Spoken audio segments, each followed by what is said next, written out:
সচরাচর আমাদের ঘরে আসে না, কিন্তু আজকে দেখি আসলো, এসে খাটের দিকে তাকাতাকি করছে। এবার আমি কি মনে হলো, আমি বলছি উঠবি, খাটের উপর হাত দিয়ে দেখালাম তো দেখি 2 হাত তুলে দাঁড়িয়ে গেল। খাটে তুলে দেওয়ার পরে আমি ওকে এখানে শুয়েছিলাম, কারণ ওটা ওর দাদার জায়গা, তো ওকে এখানে শুয়েছিলাম। ওর এখানে পছন্দ হলো না, ও ঠিক উঠে ওখানে চলে গেল, কারণ ও মাঝখানে একদম শোয়া পছন্দ করে না, গাদাগাদি করে।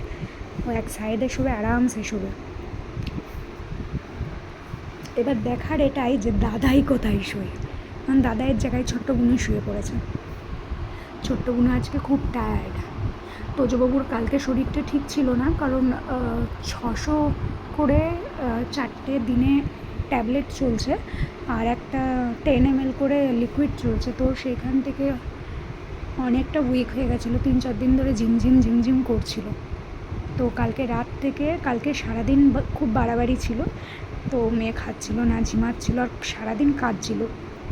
তো কালকে রাত থেকে ওষুধ, মানে দুপুরের পরে আর ওষুধটা দেইনি। তো রাতের পরে কালকে রাত্রে ভালোই ঘুমিয়েছে, আজকে সারাদিন দেখলাম ঠিক আছে। এবার বুঝতে পারছি না ওষুধটা দেবো কি দেবো না। এবার ডক্টরের সাথে কথা বলে তারপরে আবার ওষুধটা, কারণ ওটা তো স্কিনের জন্য চলছিল, কিন্তু এত পাওয়ারের দিয়ে জানি না কি হচ্ছে। আজকে তোজবাবু ঠিক আছে, আরাম করে ঘুম করছে আমার রাজা বেটা।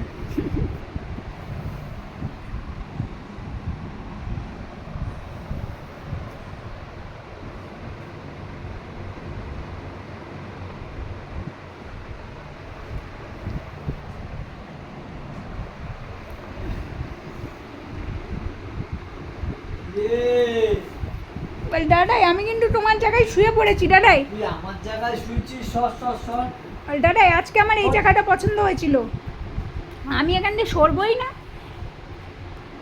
আমা, তোমার পাকুর নিচে দাদার হেডফোনের ইয়ারবাডসটা পড়েছে, এই তো পেয়ে গেছে দাদাই।